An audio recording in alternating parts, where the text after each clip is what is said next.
Kak Asik, Kak Heru dan kawan-kawan panitia. Semua assalamualaikum warahmatullahi wabarakatuh. Waalaikumsalam warahmatullahi wabarakatuh. Selamat malam. Salam pramuka. Luar biasa, tepuk tangan. Saya tadi berangkat pukul 15.30.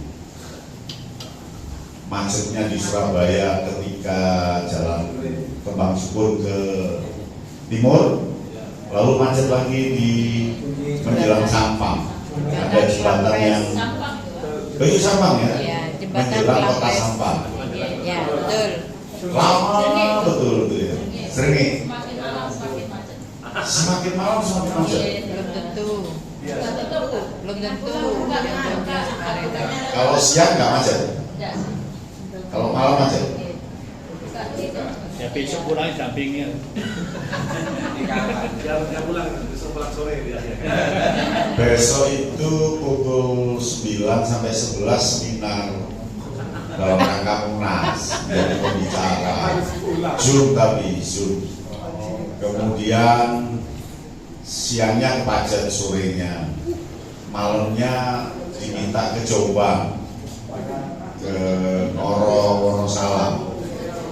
Ya, Wonosalam, pelatih Jombang minta Belo saya Budi. saya ke sana. Jadi ini sebenarnya jalan-jalan di Sumeneb, Madura. Tapi saya sudah di keraton, sudah keliling keraton, ya kan, sudah asik lah. Kalau keraton hafal saya, keraton Sumeneb. Ada perubahan. Ada perubahan ya. Tempat mandi depan tuh masih belum sikat tempat mandi. Si. Double wisdom. Diperbaiki kan. Oh ya, perbaiki ya. Bagus sekarang ya. Fauzi ya, luar biasa. Baik kakak, luar biasa hari ini. Angkat tangan kanan. Oh sehat. Alhamdulillah. Tangan kiri sehat. Jadi semakin malam semakin sehat. Berarti ini saya agak malam lagi ke sini ya. Saya sehat. Luar biasa, tangan kita sehat. Tentu kepala kita sehat, ya kan, kaki sehat. Nah itu berkat ridho Allah Subhanahu Wa Taala dan berkat doa kita semua ya. Nah malam ini saya tidak memberi materi, hanya meletuk pikiran untuk diskusi. Kita diskusi bareng-bareng. Ya. Jadi malam ini itu Kak Indawan nanya, Kak Eno materinya apa? Materinya kompetensi, konten dan variasi. Karena kata kunci kurikulum merdeka, supaya kita ada match-nya ya. Kata kunci kurikulum merdeka itu KKB. KKB itu kompetensi, konten, variasi. Kompetensi itu kata kerjanya. Jadi peserta didik dapat mengamati. Nah, mengamati itu kompetensi. Mengamati lingkungan pegunungan. Lingkungan pegunungan itu konten. Dalam perjalanan penjelajahan. Dalam perjalanan penjelajahan itu variasi. Nah, kalau dulu ketika kita SPG, ketika S1 diajari nyusun tujuan itu pasti ABCD. Audience, behaviors, condition, degree. Nah, sekarang istilah itu diganti dengan KKP. Kompetensi, konten, variasi. Nah, variasi inilah yang nanti merdekanya di variasi ini. Merdekanya di variasi ini. Jadi siswa peserta didik dapat mengabdikan diri di masyarakat, ya kan? Tentang apa, dalam apa, gitu. Nah, sehingga nanti ketika nyusun tujuan membina, sedapat-dapatnya ya harus sudah tidak ABCD, tapi KKB. Kompetensi itu behaviorsnya, kata kerjanya, lalu konten, variasi. Nah, variasi inilah yang namanya merdeka itu. Jadi untuk mengamati alam sekitar kan tidak harus lewat penjelajahan saja, lewat perkemahan, lewat senam, lewat apa. Nah, lewat apa itulah yang dimerdekakan, bebas. Paham ya, Kak? Nah, kalau sudah paham, selesai materinya. Ya kan? Terus. Kalau sudah paham, selesai materinya. Ulang. Baru nyampe pulang. Iya, baru nyampe pulang. Masalahnya sudah paham ya. Baik lagi. Nah, kakak-kakak, ada problema besar di dunia kepelatihan kita. Para pelatih boleh tertawa-tawa, boleh senyum-senyum telah melatih sekian ratus orang. Boleh ngakak-ngakak sudah melatih 1000 orang lebih. Tapi fakta di lapangan dari 100 orang palingan mau membina 10. Iya kan? Yang lainnya komentar enggan dan takut membina. Saya itu gak enak bina maka kayak kenapa? Saya itu bukan orang pramuka. Saya lu justru KMD sama kepala sekolah. Saya takut dengan ini, takut. Kecil dengan orang yang memang betul di lapangan. 1, 2 bingung. Saya itu bingung, Kak. Bina itu harus dari mana dulu? Betul ini saya tanyakan. Kamu sudah KMD? Sudah kok gak bina? Bingung Kak. Dari mana dulu saya bina itu? Saya datang ke sekolah belum ada guru SPAN, terus saya harus apa? Bingung. Yang ketiga, konstan dan zona aman. Jadi kalau dia mau bina betul bisa, tapi 3 tahun 5 tahun binanya itu terus. Kencang itu terus gak ada perubahan. Sehingga kalau 100 yang daftar tinggal 10.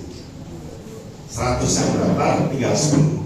Beda malam ini, yang datang 100 tetap 100 sampai pukul 8 lebih.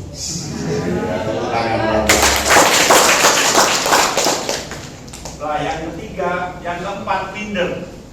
Kamu mau gak bina, minder Kak. Mengapa? Lainnya lu pramuka tulen, saya lu hanya KMD 6 hari. Minder saya Kak. Lu kan dulu di KMD enggak. Kami gak diajari Kak. Kami suruh kemah gimana? Wong saya itu dulu KMD-nya di kelas. Zoom lagi. Suruh ngadakan penjelajahan gimana? Waktu KMD penjelajahan aja enggak. Iya kan? Minder ya. Pada akhirnya rendah mutunya rendah. Siapa yang disalahkan? Pelatih. Berarti siapa yang layak masuk neraka? Sebelum masuk neraka, ayo berubah ya. Siap berubah ya? Ayo teriakan, saya akan berubah. Tepuk tangan. Yo, saya lagi, saya akan berubah. Salaman dengan kiri kanannya, saya akan berubah.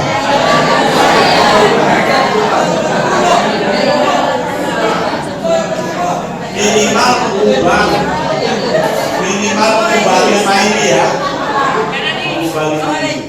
Ini problem yang harus kita atasi dan ini problem Jawa Timur. Kita nggak ngomong se-Indonesia lah. Ini problem Jawa Timur. Dan saya tanya, KMD di Bangkalan 40 orang, jarak 3 bulan, berapa yang jadi pembina? 3 orang. 3 orang, betul nggak? Betul. Jujur banget, memang harus jujur. Mengapa kok 3 orang? Ya karena setelah KMD malah jadi bingung. Tidak sistematis apa yang harus dilakukan. Apalagi tidak didukung oleh suplemen buku cara membina di gugus depan. Nah berarti perlu suplemen kasih. Ini pelatih daerah ini buat buku sederhana aja cara membina di gugus depan. Pertama apa, kedua apa, ketiga apa, itu sederhana, nggak usah materi susah-susah.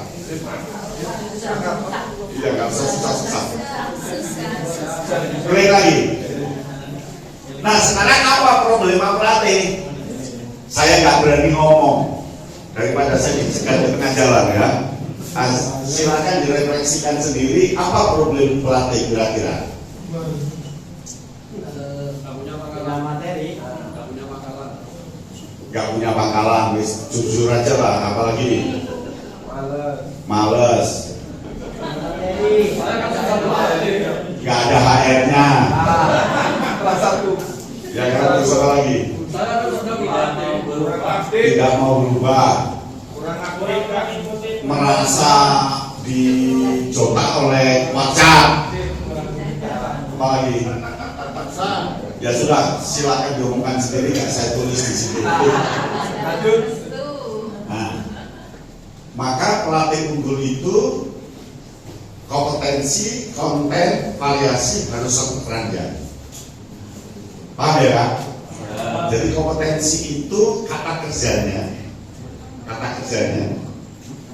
konten itu yang mengikuti kata kerja itu, variasi itu medianya, metodenya, dalamnya. Nanti kita kupas ya. Klik lagi. Nah kakak-kakak, kompetensi itu adalah gabungan antara mengetahui, nilai, sikap, dan terampil. Jadi seseorang dikatakan punya kompetensi, dia pasti punya ketiganya, punya pengetahuannya, punya keterampilannya, punya sikapnya. Kalau nggak punya berarti belum punya kompetensi. Sehingga kompetensi itu adalah kewenangan. Seseorang punya kewenangan untuk mengikat tali, kan gitu. Mengikat itu kompetensi, tali itu konten. Mengikat bahu, mengikat itu kompetensi, bahu itu konten. Nah, baru dengannya apa? Dengan tali atau dengan apa itu variasi. Sehingga yang namanya mengikat itu berarti dia punya kewenangan untuk mengikat. Berarti dia punya kemampuan untuk mengikat. Berarti dia punya kapasitas untuk mengikat. Jadi yang namanya kompeten itu pasti gabungan antara pengetahuan, nilai dan sikap serta terampil yang diwujudkan ke dalam bentuk kewenangan, kemampuan, kapasitas. Dia punya kewenangan karena bisa, paham ya? Dia punya kemampuan karena punya latar belakang pengetahuan, nilai dan keterampilan, dan dia punya kapasitas, punya ilmunya apa yang dia jalankan. Kayaknya maksudnya apa ini? Maksudnya seorang pembina yang akan kita latih nanti, dia harus orang yang punya kewenangan. Dia harus orang yang punya kemampuan. Dan dia harus orang yang punya kapasitas. Kalau dia punya ketiganya, kira-kira minder nggak nanti jadi pembina? Bingung nggak ketika jadi pembina? Tidak. Pertanyaannya, kursus seperti apa yang harus kita wujudkan dalam bentuk seperti itu? Apakah KMD seperti yang kita lakukan? Yang seperti kita lakukan kan nyatanya membuat orang bingung, minder, takut, jalan di tempat, kan itu. Berarti kursus kita harus kita ubah. Nah, tinggal keberanian musik mau mengubah enggak kursus ini. Kalau enggak kan balik seperti problem asal. Paham ya Kak? Padahal harapan kita peserta itu punya kompetensi. Apa ukuran kompetensi? Dia punya kemampuan, punya kewenangan, punya kapasitas. Ketika dia lulus KMD, punya kewenangan nggak dia bina? Ya. Ketika lulus KMD, dia punya kemampuan nggak? Seharusnya. Dia punya kapasitas nggak? Seharusnya. Tapi kenyataannya kewenangan punya, kemampuan nggak ada, kurang, kapasitas kosong. Itu problem kita. Siap jadi pelatih hebat? Ya. Assalamualaikum. salaman. Saya pelatih bola.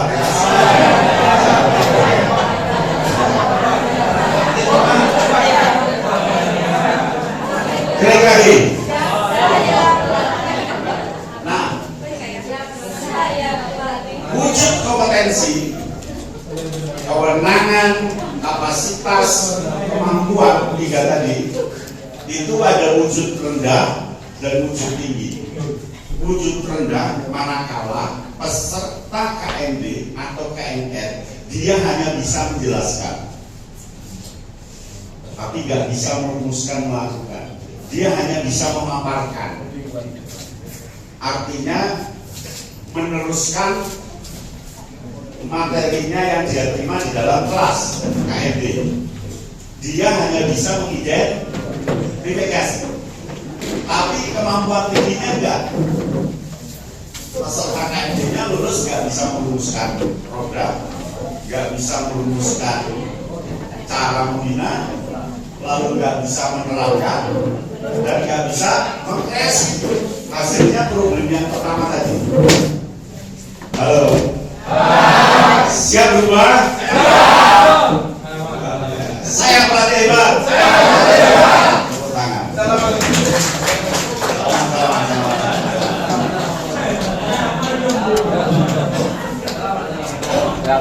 Ya, selamat datang ke Indawan.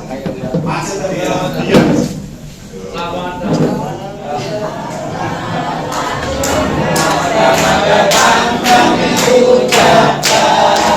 Selamat datang kakak. Selamat datang kakak. Selamat datang kami ucapkan. Salam salam. Terimalah salam dari kami yang ingin maju bersama-sama. Terimalah salam dari kami yang ingin maju bersama-sama. Saya pelatih hebat. Saya berubah. Saya akan berubah. Ada yang ngasih main HP.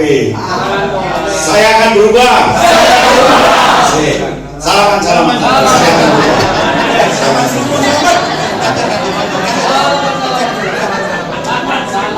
Balik lagi.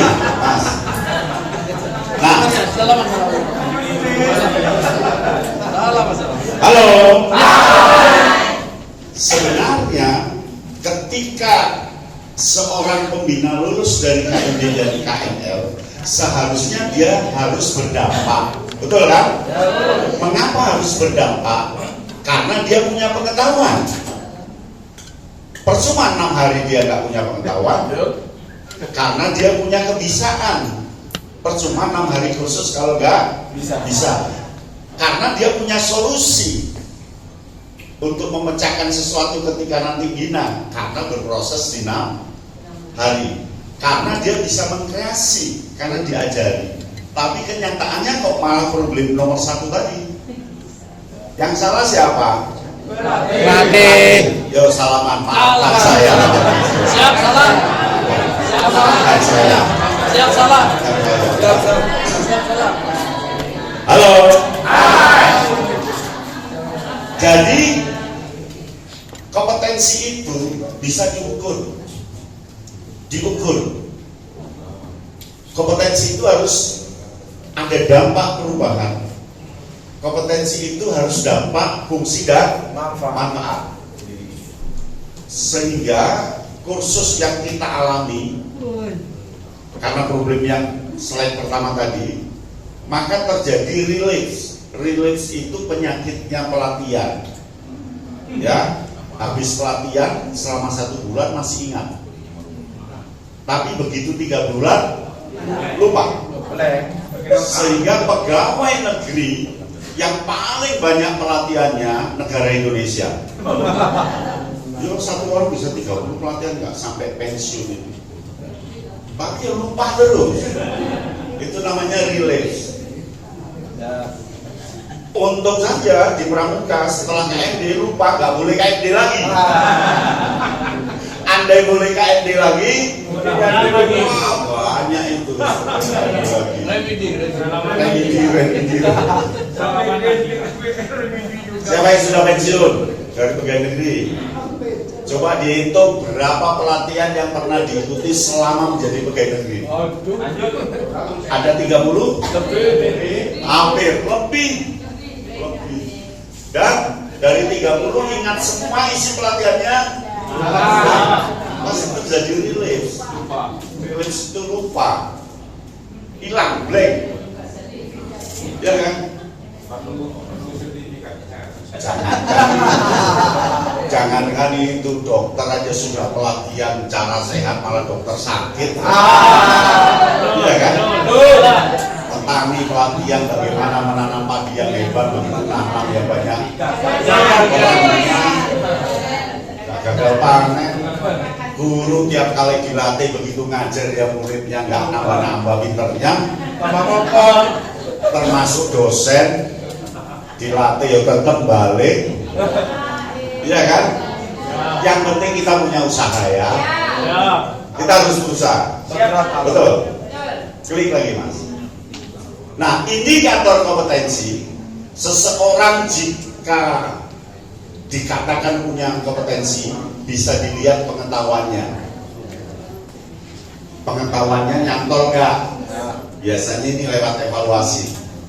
Yang kedua bisa lewat pemahamannya, yang ketiga lewat kemampuannya, yang keempat lewat sikapnya, yang kelima lewat apa? Minatnya. Nah, yang indikator yang susah diukur itu minat dan sikap. Susah. Pinter, habis KMD nilainya bagus, selang 6 bulan nggak bina, hilang. Ranking 2 ya, habis KMD ranking 2, habis KPD ranking 2, setelah itu nggak ngelatih belas. Klik lagi.